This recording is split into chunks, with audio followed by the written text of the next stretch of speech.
y'all, come look at this. Imagine say aya killer one key person. They say between your mama and your wife, they say make you save one person. Who you go choose? Who you go save? My mama now. You have anything upstairs? Have you lost your mind? I go save my wife. Now lie. Okay, wait. Why? What of your mama? Because my mama do already born me. I think my papa. Now your papa you go save. Your husband go? If you die, I go see another one, but I don't see another papa. No. I have 50 more years to live. 50. Baba, don't try it. Now my papa, I go Why you go save your papa? What of your husband? No, my husband will go marry another woman. I don't come again with another Odongo episode of Street Teaser on Yo. My name na Ekpoti Ekpo. Imagine say aya killer won't kill one person. Between your wife and your mama, they say make you save one person. Who you go choose to save?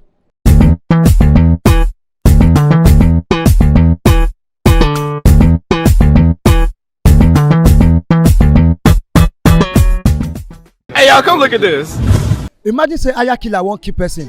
They say between your mama and your wife, they say make you save one person. Who you go choose? Who you go save? My mama now. If you are comfortable living without a woman, well, I'm cool. Mama you go save. You don't know if Your wife will go. but that one, I go use that. You have anything upstairs? Have you lost your mind? I go save my wife. Now lie. Okay, wait. Why? What of your mama? Because my mama do already born me. My mama don't born us, so we need to born. When I want to explain it, my head will be headache me. Yeah.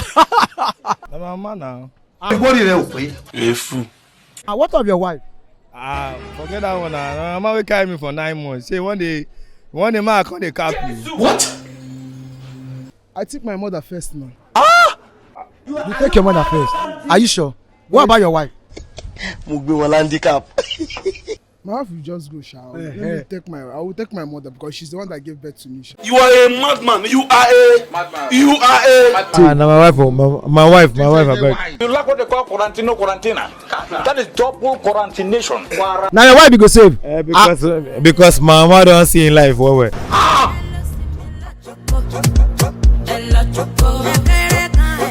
This Street Teaser on Yo. Imagine say aya killer won't kill one person between your papa and your husband. They say make you save one person. Who you go save? Hey, wait.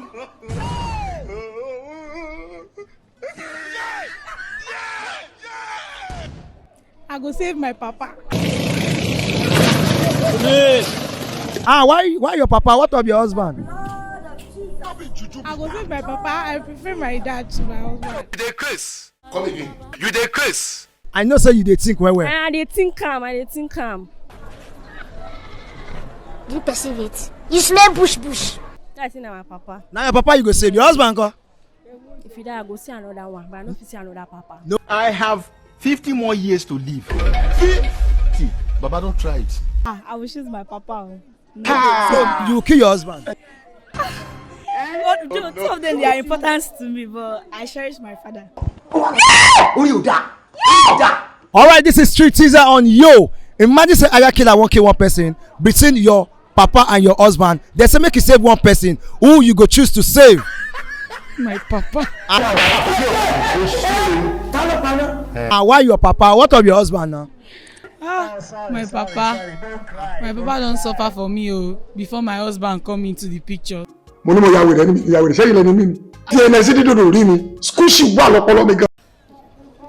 No, my papa now. Oh my God! Wow. Why your papa? What of your husband? Blood is thicker than water. Can we have some decorum? You know, see, this pandemonium is irritatingly absurd. As long as I say I don't give you picking, so they speak for you. Now my papa I go take. Why you go save your papa? What of your husband? No, my husband will go marry another woman. Me. Shut up, that's I'm my husband. What about your daddy? My father don't hold the head, so now my husband go save. I'm sorry, Daddy. No. Continue. My papa, I beg. Your papa now you go say what of your husband? You be on God.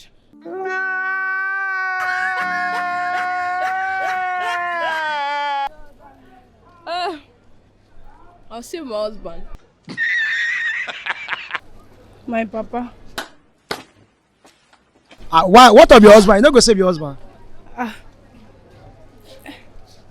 I like my dad. My papa don't old now. Now my husband I go pick. Now your husband you go pick. Yes. So make they kill your mama, abi make they kill your wife, abi you want save your mama or your wife? I would rather save the boat. You can't save both. They say make you kill one person, save one person. They would rather take all of us. I'd rather tell them to kill me. Why? What of your husband? Or they should kill your husband or your papa now. Husband. So you enjoy your life. She husband. No, which enjoy life. It's sorry that I'll kill the person now.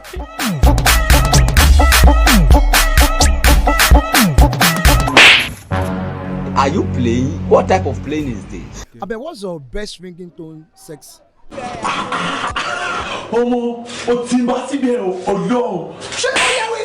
Which ringtone? Just give me hear the ringtone you like. See all those kind all those kind sound. Now which one be the worst one where you don't hear? Think say they wise. Why you can't forget? You can't shout like cow. I mean like. Ọmọ tí Chelsea ọba ti rí ha kí bá Kyrie hu ní orí wọn. No make sense. Which one you don't hear where you know say this one mad?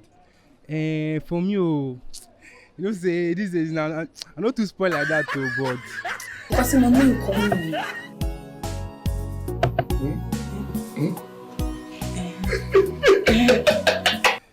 But so kind of sensitive where they like normally like to the vibe on now, like fuck me hard, this kind of stuff. You know the matter now.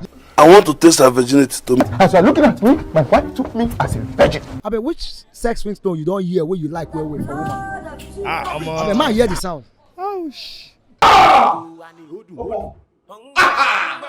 Nah, I no hear that kind of sound. I no hear where. Oh shh. Kí ni mo sọ last? Kenny, I love you. Everyone how she do. How is coming? There will be temptation, but you must learn to hold your body. Oh yeah, man hear the ringtone. Man hear. You want hear am? I want hear am. Wow, that's so crazy. Wow. Your waist is guilty. You are doing well. Ultra modern one. The one so we say they very prolific. I told you that this girl is up to something. Which one? Draw my say. Are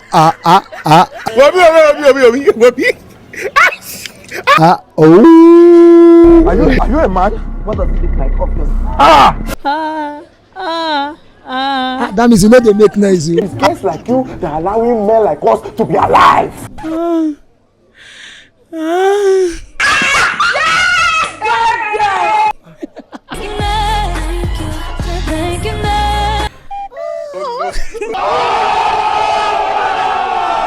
Not only that, and only you do. Oh yeah, which one? Wale. Hey, you might get Wale. You want hear this? I want hear the sound. I want hear the ringtone. Something like in slow motion, no be say much sound like that. Stop that. Stop it. Oh, she baby now. I mean, ṣó dìgbà tí n bá gbé sí ẹlẹ́nu gangan kó tó mọ nǹkan tí mò ń ṣe ni. Epo. Oh my God. No one touch it. If na me, na my mama I go save o. Make una no forget to subscribe o and turn on notification bell to get more ogbonge episode on our channel. I still remain your humble boy, Ekpo Tiekpo. Go with the flow with you.